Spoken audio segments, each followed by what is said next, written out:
નમસ્કાર. ચાલો એક કલ્પના કરીએ કે ઇતિહાસના એ મહાન પળો જ્યારે સામાન્ય લોકોને પણ ભગવાનના કામમાં ભાગીદાર બનવાનો મોકો મળ્યો હતો એ ફરી પાછા આવ્યા છે. શું એવું બની શકે કે યુગ નિર્માણનો એ જ સમય આજે ફરી એકવાર આપણી સામે આવીને ઊભો છે? ચાલો આજે આ ગહન વિષયને સાથે મળીને સમજીએ. આ વિચાર કેટલો શક્તિશાળી છે નહીં? એ આપણને યાદ અપાવે છે કે દૈવી કાર્યમાં ભાગ લેવા માટે કોઈ દેવતા હોવું જરૂરી નથી. ના, ફક્ત સાચો ભાવ અને સમર્પણ જોઈએ. આ જ વિચાર આપણી આખી ચર્ચાનો પાયો છે, જે આપણને એ સમજાવે છે કે વર્તમાન સમયમાં એક ઐતિહાસિક તક આપણી રાહ જોઈ રહી છે. તો ચાલો આપણા પહેલા વિભાગથી શરૂઆત કરીએ. ઈશ્વરનું નિમંત્રણ. અહીં આપણે એ સમજીશું કે આ કોઈ જૂની પૌરાણિક કથાની વાત નથી, પણ આજે આ જ સમયે દરેક જાગૃત આત્મા માટે એક જીવંત અને ઐતિહાસિક આમંત્રણ છે. ચાલો જરા યાદ કરીએ, જ્યારે શ્રી કૃષ્ણે ગોવર્ધન પર્વત ઉપાડ્યો ત્યારે ગોવાળિયાઓએ શું કર્યું? બસ પોતાની નાની નાની લાકડીઓનો ટેકો આપ્યો.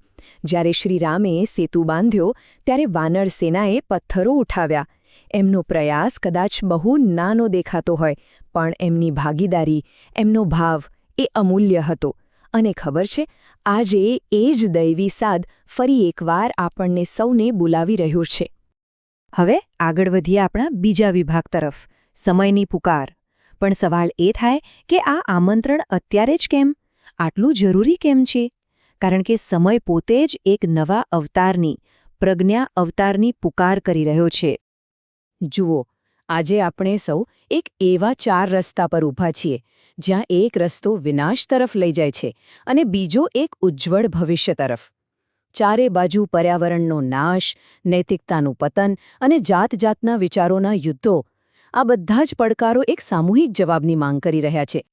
અને આ જ સામૂહિક જવાબ એટલે પ્રજ્ઞા અવતાર. અહીં એક વાત ખાસ સમજવા જેવી છે, આ કોઈ વ્યક્તિ નથી. પ્રજ્ઞા અવતાર એટલે દૈવી વિવેક, શુદ્ધ જ્ઞાનનો અવતાર.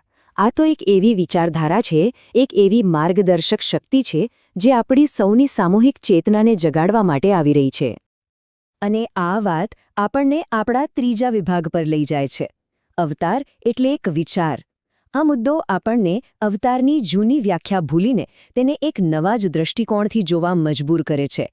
આ કોઈ વ્યક્તિ વિશેની વાત નથી, આ તો એક વિચારધારાની ક્રાંતિ વિશેની વાત છે. અહીં તફાવત એકદમ સ્પષ્ટ છે. એક તરફ જૂની માન્યતા છે કે કોઈ દૈવી વ્યક્તિ આવશે અને બધું જ ઠીક કરી દેશે. પણ પ્રજ્ઞા અવતારની નવી ધારણા શું કહે છે? એ કહે છે કે ભાઈ, રાહ જોવાનો સમય હવે પૂરો થયો.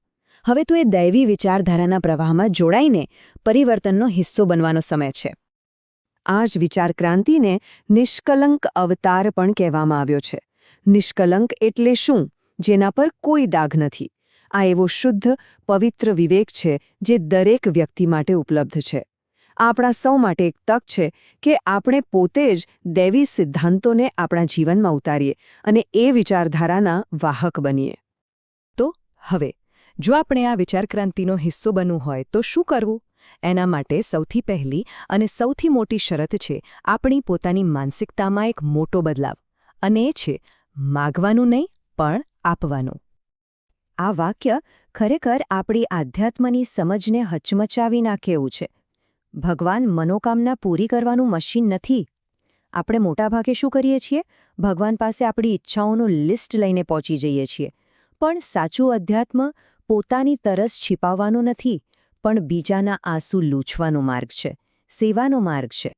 તો અહીં 2 રસ્તા બિલકુલ અલગ દેખાય છે. એક છે માગવાનો રસ્તો, જ્યાં શ્રદ્ધાનો ઉપયોગ ફક્ત પોતાના અંગત લાભ માટે થાય છે. અને બીજો છે આપવાનો રસ્તો, જ્યાંને સ્વાર્થ સેવામાં જ સાચો આનંદ અને સાચું શરણ મળે છે.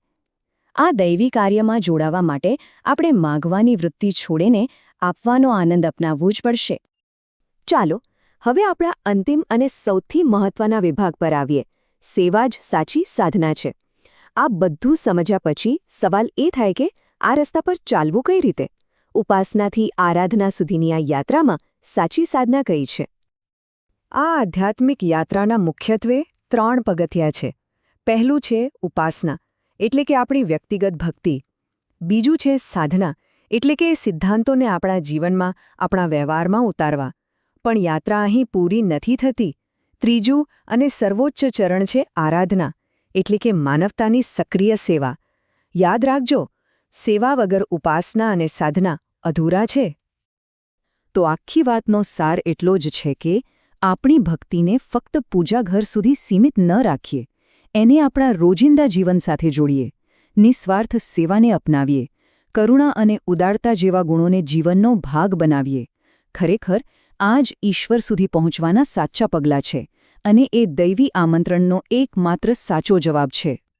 અને અંતે આ એક સવાલ આપણે સૌએ આપણી જાતને પૂછવાનો છે. આ નવા યુગની વિચાર ક્રાંતિમાં આપણું સ્થાન ક્યાં છે? શું આપણે ફક્ત તમાશો જોનારા બનીને ઊભા રહીશું? કે પછી એ ગોવાળિયાઓ અને વાનરોની જેમ આ મહાન પરિવર્તનમાં આપણો પણ એક નાનકડો પણ અમૂલ્ય ફાળો આપીશું? આ નિર્ણય આપણે સૌએ જાતે લેવાનો છે.